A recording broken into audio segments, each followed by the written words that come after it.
Hi, I'm Adob, and today I'm going to give you a peek inside my life.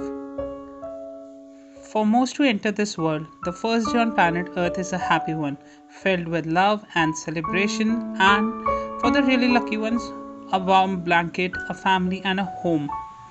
But for me, that day was far from joyful. My life started inside of a freezing cold wire cage on a dog farm, where dogs are bred and raised for meat. The cage was covered in poo that was so old it had built up hard piles around the cage, and it smelled horrible. My mom was too weak, cold, and sick to take care of me as well. My siblings and I would desperately try to drink her milk, but she had little to give. One day, mom stopped moving altogether, and I nudged her again and again, trying to get her to respond, but she didn't. Day after day, she became less like mom and more like the grub that was collecting the cage. This is where I grew up. About once a day, a man came to feed us, but our food came straight through out of the garbage can. There are things that there I didn't want to eat. Sometimes we were fed chicken, sick, who were still alive, dead pigs, or even our own friends, other dogs. This was my life, day in and day out. The blazing hot sun, the wet rain, and icy snow. The wire cage didn't protect me from the elements at all. And of course, didn't get a blanket to keep warm. After growing up in these awful cages for a year, never experiencing the outdoors or what it's like to run even to be clean, a man pulled me out of my cage and violently crammed me into a smaller transport crate with like 12 other dogs. All of our bodies were contoured and could barely breathe. There was howling and barking all around me, and I was in such terrible pain.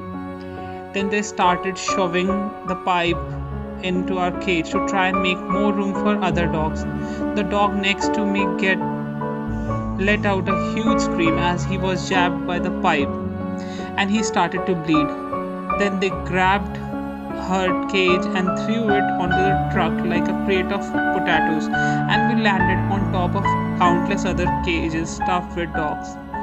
We were all completely immobile and without any idea why or what would happen next hour. After hour ticked by as we bumped along the car out for food or water. 20 hours later, we were still in this cage.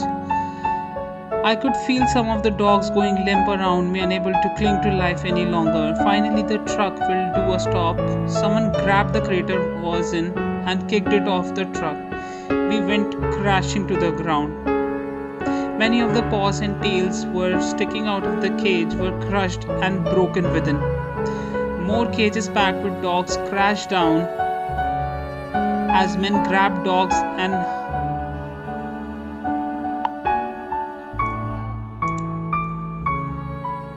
the men grabbed dogs and hung them, beat them, and killed them. Then I closed my eyes as I saw my brother hung up, beaten with a pipe.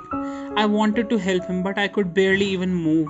Then one of the men came towards me, terrified. I felt metal prongs closed around my throat.